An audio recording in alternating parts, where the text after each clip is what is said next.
Expediente Pulso. Información y memoria a fondo.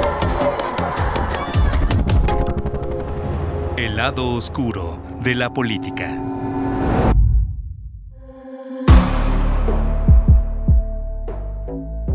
Hola, ¿cómo están? Yo soy Ángeles Medina, Francisco Muñoz y Ángeles Hernández.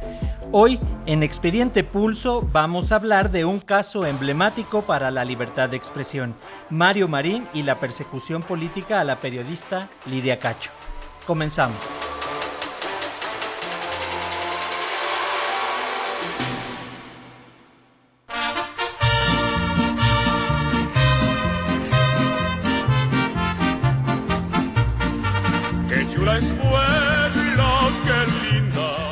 Camel. ¿Qué pasó, mi gober precioso? Mi héroe chingado. No, a ti, tú eres el héroe de esta película, papá. Pues ya ayer le acabé de dar un pincos con esta vieja cabrón. Que aquí en Puebla se respeta la ley y aquí no hay impunidad y que aquí quien comete un delito se llama delincuente. Entonces que no se quiere hacer la víctima y que no quiere estar aprovechando las redes de publicidad. Le mandé un mensaje a ver cómo nos contesta, pero es que nos ha estado jode y jode, pues que se lleve también su coscorro.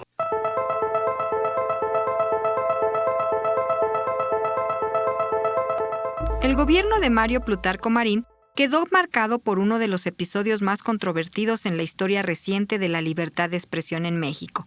Marín gobernó el estado de Puebla de 2005 a 2011, periodo durante el cual estalló el caso derivado de la publicación del libro Los demonios del Edén, el poder que protege a la pornografía infantil, de la periodista Lidia Cacho. La obra documentó una presunta red de explotación sexual infantil, señalando la participación y protección de empresarios y figuras del poder. Te hablé para darte las gracias de lo que hiciste, que yo sé que te metí en un problema, pero... No, hombre, me gustan esos temas, pero coincido contigo de que hijo de la chingada. Digo, somos santos, desde luego, ¿no? Pero si alguien tiene pruebas que las presentes, lo mejor que se calle en la boca. Y yo para darte un abrazo, te tengo aquí una botella bellísima de un coñac, que no sé a dónde te lo mando. Pues a la Casa Puebla. La difusión de conversaciones telefónicas atribuidas a Mario Marín y Kamel Nasif evidenció la presunta cercanía entre el entonces gobernador de Puebla y el empresario. En dichas grabaciones, ambos comentaban la detención de la periodista Lidia Cacho tras la publicación de Los demonios del Edén, lo que generó acusaciones de un posible uso del poder político para favorecer intereses privados y perseguir el periodismo de investigación. El mal manejo del poder desenfrenado, burócratas al mando en este juego enajenado, quebranta la conciencia, doble moral que apesta. Muy fácil fue robarle a cada infante su inocencia, después a reprimir. La obra se centra especialmente en el caso de Jan Zúcar Curi, quien operaba en Cancún. Así lo narra la periodista Lidia Cacho. Yo ya había escrito varios textos y había hecho varios reportajes sobre esta red. El empresario se llama Jan Zúcar Curi y puedo decir su nombre porque ganamos el caso y está preso. Él había traído, hasta donde yo pude documentar, 200 niñas y niños a la zona hotelera de Quintana Roo, de Cancún, frente al mar, a donde venían empresarios y políticos a tener sexo con niñas entre 4 y 13 años. En esta investigación se detalla que Nasif mantenía presuntos vínculos con Jan Zúcar Curi y que gracias a su poder económico y sus relaciones políticas contribuían a proteger la red de explotación sexual infantil. Tras la publicación, Kamel Nasif Borge, conocido como el Rey de la Mezclilla, demandó en el estado de Puebla a Lidia Cacho por difamación y calumnia.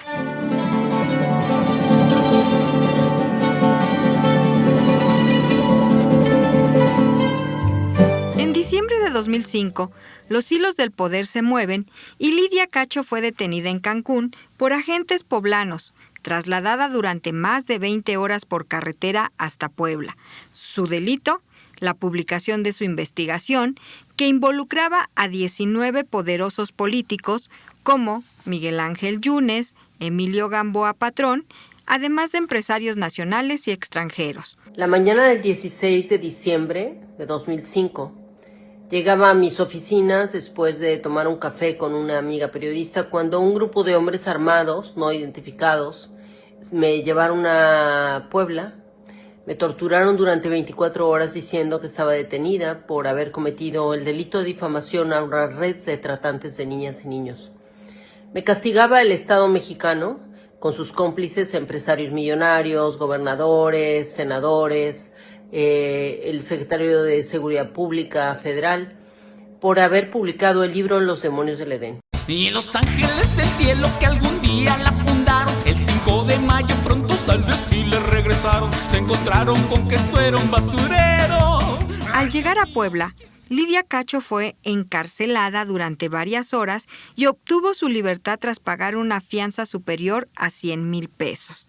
Este hecho se convirtió en un símbolo del uso indebido de la justicia para reprimir su labor periodística. Que fui torturada por la policía poblana por órdenes de un empresario que tenía comprado a uno y a varios gobernadores, a una juez, a una procuradora, y por supuesto a los policías que me torturaron.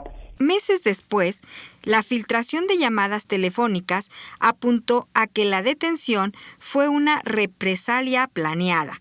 Para Balbina Flores de Reporteros Sin Fronteras, el caso evidencia el uso de la justicia para castigar el ejercicio del periodismo. Así lo comentó en el programa Relieves de Radio Educación. En este caso no teníamos precedente en el sentido de la forma cómo se le traslada, cómo se le incomunica, cómo se da esa complicidad entre el gobernador de Puebla y este empresario Kamel Nasif, para lograr una detención y una serie de argumentos jurídicos que hacen, donde participa desde luego la juez, la Procuraduría General de Justicia del Estado en este hecho. Entonces hay un contubernio impresionante de las autoridades. Es realmente un hecho vergonzoso, que sorprende, pero que sobre todo llama la atención el grado de impunidad. Aquellos audios cambiarían la percepción pública del caso y provocarían una de las mayores crisis políticas relacionadas con la libertad de expresión. En entrevista para Radio Educación, Leopoldo Maldonado, de la organización Artículo 19, habló del caso. De la periodista y activista Lidia Cacho. Marca un patrón de violencia contra la prensa en México, uno de los países más peligrosos para ejercer el periodismo en el mundo, el más peligroso en América Latina, y evidentemente seguimos encontrando que las respuestas por parte de las autoridades del Estado mexicano a todos niveles siguen siendo insuficientes e ineficientes. Hay una red atrás que operó para agredirla a ella y que sigue operando, y que es enorme y que sigue perpetrando agresiones y violencia sexual contra miles de niños, niñas y adolescentes. Sin embargo, para entender el fondo de la persecución contra Lidia Cacho, es necesario regresar al punto de partida de su investigación, en la que apareció el nombre del empresario libanés Jan Succar-Kuri, pieza clave dentro de las denuncias que detonaron el conflicto.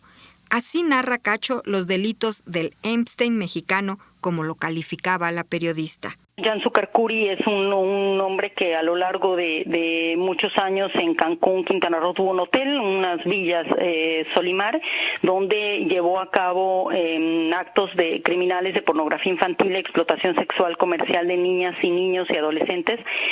Por lo menos se le contabilizaron 200 víctimas, se adquirió evidencia en videos, evidencia judicial que fue aprobada por los jueces tanto en Estados Unidos como en México, en los que él aparece junto con su mujer violando a niñas de 4, 5, 7 y 13 años, grabando esa pornografía infantil y compartiéndola vía internet y por otras vías con algunos clientes y amigos suyos. Después de su detención y tortura, la periodista denunció a Mario Marín, Kamel Nasif, Adolfo Caram Beltrán, exdirector de la Policía Judicial, Juan Carlos Sánchez Moreno, excomandante de la Policía Judicial de Puebla, por colusión, tráfico de influencias, tentativa de violación, falsedad de declaraciones y abuso de autoridad.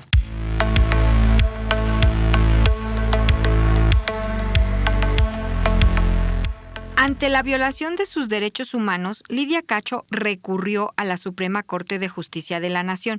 Sin embargo, esta concluyó que no había pruebas suficientes para acreditar violaciones graves a las garantías individuales y no responsabilizó a Mario Marín, como señaló la entonces ministra Olga Sánchez Cordero. Que no existe, y lo señala en varias ocasiones, una imputación directa en contra del gobernador del estado de Puebla, puesto que se reservó, por supuesto, su derecho de declarar al respecto y por su parte, y así lo reconoce también el proyecto que nos pone a consideración el ministro Silva Mesa, ninguno de los funcionarios vinculados con los hechos reconoció haber recibido alguna instrucción del gobernador para que gestionara o actuara de forma tal que influyera en el desarrollo de este proceso penal. ¿Pero quién es Mario Marín? A todos ustedes les digo que este día tan anhelado, su amigo Marín no les va a fallar. Trabajaré con lealtad en todo aquello que me han planteado. Continuaré recorriendo el estado, dialogando y recogiendo sus demandas y necesidades. Y a partir del 1 de febrero del 2005 empezaré a cumplir mis compromisos. No lejos del Iztaccíhuatl, cerca del Popocatépetl. Marín fue construyendo su carrera dentro del Partido Revolucionario Institucional, la maquinaria política que dominó México durante más de 7 décadas. Su perfil político respondía al molde del cacique regional, un operador con profundo dominio del aparato burocrático, judicial y policial del Estado, con relaciones transversales entre el sector privado, el poder judicial local y los gobiernos federales en turno.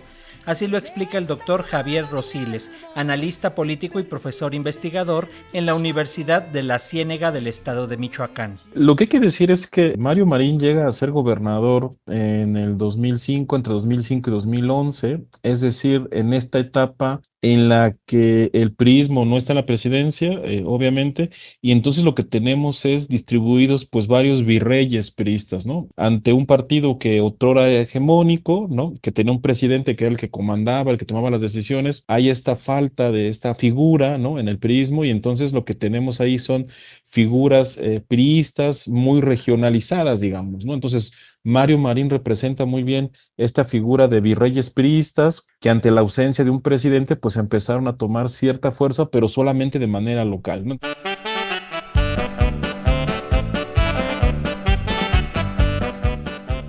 El caso de Mario Marín es un manual de cómo el Poder Regional de México puede instrumentalizar el aparato judicial en contra de quienes se atreven a investigar las redes criminales que lo sostienen. Durante estos 5 años hemos trabajado para lograr mejores condiciones de vida para todos los poblanos. El trabajo lo hemos realizado en todas las regiones y con todos los grupos sociales de nuestro muy amplio territorio. Desde este espacio expreso mi agradecimiento al ciudadano presidente de la República, al licenciado Felipe Calderón Hinojosa, por los apoyos que hemos recibido y por las 17 visitas que ha realizado a nuestro estado.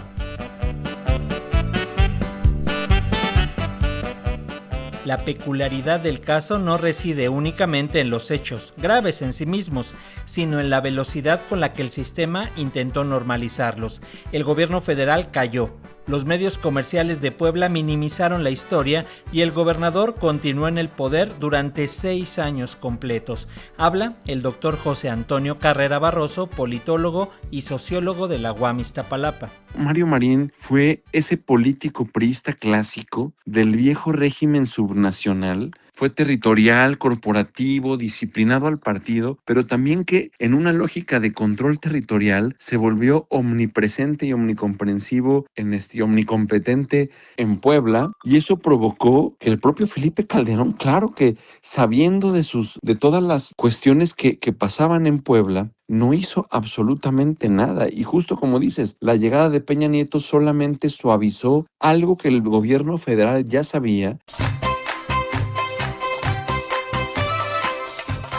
José Kamel Nassif Borge, hijo de padres de origen libanés, inició su carrera como pequeño comerciante importador de telas, actividad que le permitió establecer vínculos con el corredor textil Puebla-Tlaxcala, una de las regiones manufactureras más activas del país desde los años 80. En la década de los 90, Nassif Borge se consolidó como uno de los empresarios textileros más poderosos del país, especialmente en la producción de mezclilla. De ahí su apodo de El Rey de la Mezclilla, operando bajo la firma Taran Apparel Group, una sociedad con la empresa estadounidense del mismo nombre con sede en Los Ángeles. Sus relaciones políticas eran tan extensas como su emporio. Nassif Borge ha sido vinculado periodísticamente con figuras como el ex senador y ex secretario Emilio Gamboa Patrón, el ex gobernador de Veracruz Fidel Herrera Beltrán, el ex gobernador de Chiapas Pablo Salazar Mendiguchía y el ex director del ISSSTE Miguel Ángel Yunes Linares. Además, el empresario es primo de Miguel Borge Martín y tío de Roberto Borge Angulo, ambos ex gobernadores de Quintana Roo, el último actualmente preso por enriquecimiento ilícito. Al respecto habla el doctor Javier Rosiles, analista político y profesor investigador en la Universidad de la Ciénega del estado de Michoacán. Me parece que justamente este tipo de redes donde aparecen empresarios, ¿no? Como este caso de Camel, me parece que es lo que le da mucha fuerza a lo que después será la narrativa de Morena y específicamente de López Obrador, ¿no? Esta idea de vamos a terminar con este contubernio entre la parte empresarial y la parte política, ¿no? No tiene que ver solamente con el poder del dinero, digamos, sino creo que también este discurso cabe muy bien en esta parte, ¿no? En este contubernio entre empresarios y políticos que no solamente se dedican a apoyar negocios y a generar dinero, sino que también se dedican, pues sí, a lo mejor generar dinero, pero de una manera ilegal, como son temas estos de la pederastia y de la trata de personas. Pruébelo, señora. Pruébelo en los tribunales, no en los medios. Ya estoy cansado de sus asquerosidades. Eso es punto y final, señor.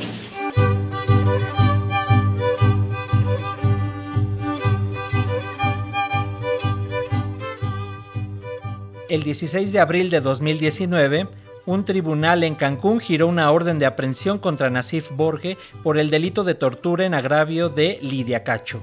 El empresario, en lugar de comparecer, huyó a Líbano, el país de sus ancestros. En mayo de 2019, la Interpol giró la ficha roja para buscarlo en más de 190 países. En julio de 2020, fuentes del gobierno federal confirmaron que la Fiscalía General de la República había localizado al empresario en territorio libanés y había iniciado los trámites de extradición. Irreparable el daño que hizo la señora. Irreparable. No lo puedo cuantificar. Difamadora, asquerosa, perversa. No puedo más calificativo. Al cierre de 2025, Camel Nassif no había sido formalmente extraditado ni juzgado. Lidia Cacho advirtió en abril de 2025 que el empresario se encontraba en la ciudad de Puebla realizando gestiones políticas para beneficiar a Mario Marín. Soñador. Jan Hanna Succar-Kuri nació en Bishbari, en Líbano. Según fuentes judiciales, llegó a México a los 30 años aproximadamente en 1975, estableciéndose inicialmente en el estado de Guanajuato con apoyo de familiares. No tardó en trasladarse a Cancún, ciudad que en aquella época comenzaba su vertiginoso despegue turístico y donde llegó en 1985. En Cancún, Succar-Kuri construyó un patrimonio empresarial desde cero. Comenzó con una tienda de recuerdos y souvenirs en el Aeropuerto Internacional de la ciudad, negocio que le permitió ganar visibilidad y relaciones. Al respecto comenta el doctor José Antonio Carrera Barroso, politólogo y sociólogo de la UAM Iztapalapa. Succar-Kuri, yo creo que es algo mucho más grave. Es la presencia de redes criminales predadoras que pueden sobrevivir porque encuentran protección, omisión, complicidad del propio Estado, y eso en una democracia es bien peligroso porque el Estado debe proteger a las víctimas. El Estado, con E mayúscula, debe investigar los delitos, debe de garantizar la justicia. El Estado tiene monopolios, y un monopolio es el de la justicia, el de las leyes, y otro es el de la pena capital. Y lo que vemos en el caso de Succar-Kuri es que cuando el aparato público termina protegiendo a personas acusadas o condenadas por delitos tan graves y tan delicados, entonces la democracia deja de ser un régimen de derechos y se vuelve una maquinaria selectiva.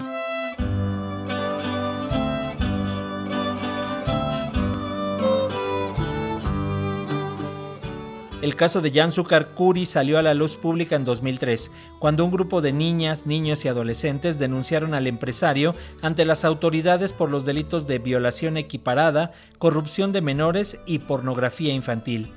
Sucar-Kuri cumplió su condena en diversas prisiones en un periplo que organizaciones como Artículo 19 calificaron de irregular.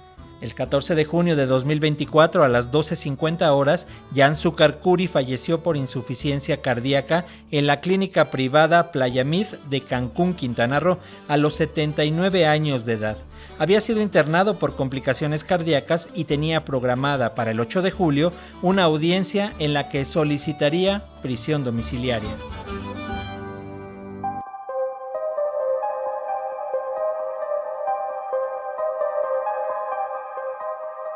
Te voy a dar una primicia. Leopoldo, mi abogado, me llamó y me dijo: Lidia, tenemos que celebrar porque acaba de perder su último amparo Mario Marín, que quería salir de La Palma, del penal del Altiplano, y no lo dejaron, y se queda ahí. Entonces, mira, ahí estamos. 20 años después, teníamos al gobernador que quería ser presidente todavía en el Altiplano. Y eso para mí es mucha felicidad. Por supuesto, dije, claro, vale la pena seguir adelante y seguir testificando contra él. Ese señor podía haber sido presidente de México, ¿no? Y tiene todas las características de todos estos aliados de Epstein, para que la gente entienda la comparación. Es así, son redes internacionales de trata de niñas y niños. Y que sepa que se va a quedar ahí refundido, le va a dar lecciones a otros que lo van a pesar 2 veces. Aunque el caso de Mario Marín y Lidia Cacho fue de alguna manera resuelto tras la llegada de la Cuarta Transformación al poder, y mientras al exgobernador priista se le mantiene en la cárcel, la periodista Lidia Cacho ha criticado que los vínculos e influencias políticas del marinismo, es decir, de Mario Marín el gober precioso, siguen siendo vigentes en diversas esferas, lo que ha ralentizado el proceso legal contra otros implicados clave que continúan prófugos. Hace unos meses, en entrevista con Carmen Aristegui, Lidia Cacho reveló que todavía en el gobierno actual, a nivel federal y local, hay agentes políticos que la prefieren como una mártir y no como una testigo de estas corruptas relaciones de poder. Mira, yo estaba hablando con un experto de Interpol hace un año y me dijo, el peligro de que vuelvas a México radica en que no solamente estos personajes, sino otros vinculados con el actual gobierno de Puebla, que está vinculado con Morena, y con otros personajes de la política que antes eran del PRI y ahora pertenecen a Morena, como ya sabemos, ¿no? Es que muchos de ellos han decidido que es mejor que seas una mártir muerta a que seas una testiga viva, porque vas a seguir testificando contra todos ellos y lo saben. Pese a estas críticas, en 2019 el gobierno del presidente Andrés Manuel López Obrador atendió la resolución que el Comité de Derechos Humanos de las Naciones Unidas emitió el 31 de julio de 2018 y ofreció una disculpa pública a la periodista por la violación de sus derechos y la tortura instigada por agentes del Estado. Aquí las palabras del entonces subsecretario de Derechos Humanos, Población y Migración de la Secretaría de Gobernación, el licenciado Alejandro Encinas Rodríguez. Ciudadana Lidia María Cacho Ribeiro, a nombre del Estado mexicano, le ofrezco una disculpa pública por la violación a sus derechos humanos en el marco del ejercicio del derecho a la libertad de expresión. Le ofrezco una disculpa por la detención arbitraria a la que fue sometida por diversas autoridades del Estado mexicano, derivada de la acusación de los delitos de difamación y calumnia por parte de la autoridad. Le ofrezco una disculpa por la utilización de la tortura como instrumento de investigación, intimidación y castigo de que fue objeto por parte de diversos agentes del Estado mexicano durante su detención, así como por la violencia y discriminación que sufrió en razón de su género durante este proceso, y una disculpa por la impunidad y corrupción alentada por instituciones de los diferentes órdenes de gobierno que le impidieron acceder de manera pronta, imparcial y efectiva a su derecho a la verdad y a la justicia. Comparto con usted la indignación respecto al daño generado de quienes debieron protegerla y no lo hicieron, por lo que investigaremos a las autoridades y a los agentes del Estado que incurrieron en estas acciones por colusión u omisión y que permitieron que sucediera este tipo de actos y que no fueran castigados. Asumimos la responsabilidad del Estado sobre hechos ocurridos hace poco más de 13 años. En este lapso, el país ha cambiado, el gobierno ha cambiado y el gobierno de México dejará atrás la simulación y enfrentará de manera firme la crisis humanitaria de derechos humanos que encara el país para alcanzar la paz y la tranquilidad entre los mexicanos, garantizando a todas y cada una de las personas que viven o transitan por nuestro país, a los periodistas y a los defensores de los derechos humanos, el ejercicio libre de sus derechos. Las cosas van a cambiar en serio y asumiremos plenamente nuestra responsabilidad.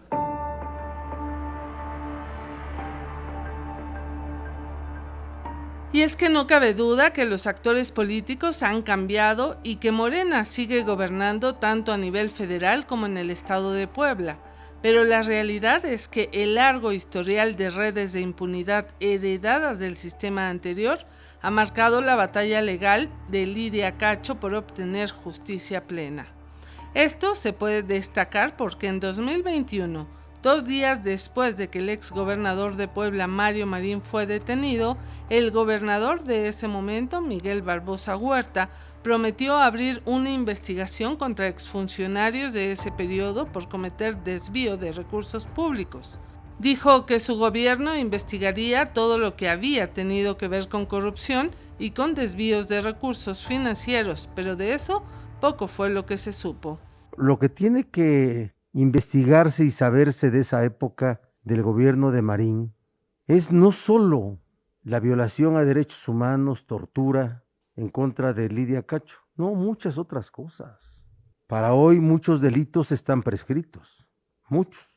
Para hoy muchas faltas administrativas están prescritas, pero tiene que saberse, porque todos en el vulgo, en la tradición oral que se tiene en la sociedad, en la política, se habla de cosas increíbles. Y vamos nosotros a ser parte de esa investigación.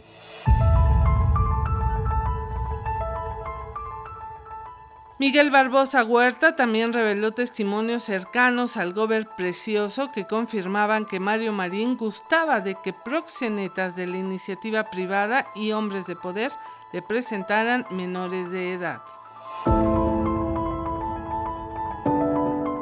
El problema en este y muchos otros casos de trata de mujeres, niñas, niños o de uso y abuso sexual es que gente como Mario Marín todavía existe en todos los espacios y en todas las esferas de poder.